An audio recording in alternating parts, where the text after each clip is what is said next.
बहुत समय पहले की बात है। एक सुंदर शांत गांव था, श्रवणपुर, जहां हर दिशा से हरियाली, नदियां और पर्वतों की शोभा फैली थी। इस गांव पर शासन करता था राजा वीर प्रताप, एक वीर, न्यायप्रिय और दयालु राजा, जिसने न केवल युद्ध में विजय पाई थी, बल्कि जन सेवा में भी अपना जीवन अर्पित कर दिया था। राजा के राज्य में कोई भूखा नहीं सोता था और हर नागरिक उसे पिता के समान मानता था। एक दिन गांव के किनारे एक बूढ़ी स्त्री बेहोश पड़ी मिली। लोग उसे उठाकर राजा के पास ले गए। राजा ने उसके इलाज की व्यवस्था की और होश आने पर उससे उसकी पीड़ा पूछी। बूढ़ी औरत ने कहा, राजन, मेरा नाम कौशल्या है। मैं बहुत दूर से आई हूं। मेरे पास कुछ नहीं है, बस एक बेटी सीरा है। वह अत्यंत भक्तिभाव से भरी है, लेकिन उसकी शादी नहीं हो पा रही।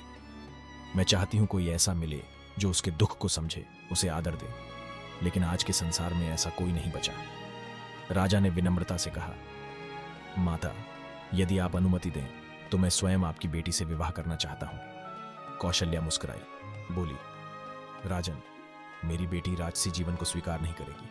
वह एक साधारण जीवन जीती है और वही उसका धर्म है। राजा ने सिर झुकाया और अगले दिन साधारण वेश में धरणी नामक आम युवक बनकर सीरा से मिलने गया। वह सीरा से मिला जो अपने आंगन में तुलसी की पूजा कर रही थी। आंखों में सच्चाई, माथे पर भस्म और हृदय में असीम भक्ति थी।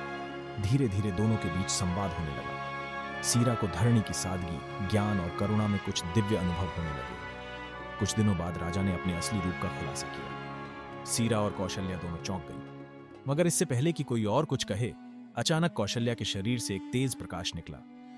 वहां कोई बूढ़ी स्त्री नहीं थी, वह थी देवी योगमाया, जिनकी पूजा सीरा बचपन से करती आई थी। देवी मुस्कुराकर बोली, हे राजन, यह कोई साधारण कन्या नहीं है। इसकी भक्ति, इसकी सादगी और इसका तप्य बल इतना प्रबल है कि स्वर्ग में भी इसकी गूंज है। मैंने इसका दुख देखा और इसकी परीक्षा लेने पृथ्वी पर आई। तुमने भी राजा होते हुए जिस विनम्रता से इसका हृदय समझा, वह भी एक अग्नि परीक्षा से कम नहीं। तुम दोनों योग्य हो, न केवल एक दूसरे के लिए, बल्कि एक नए युग के लिए। इतना कहकर देवी आकाश में विलीन हो गईं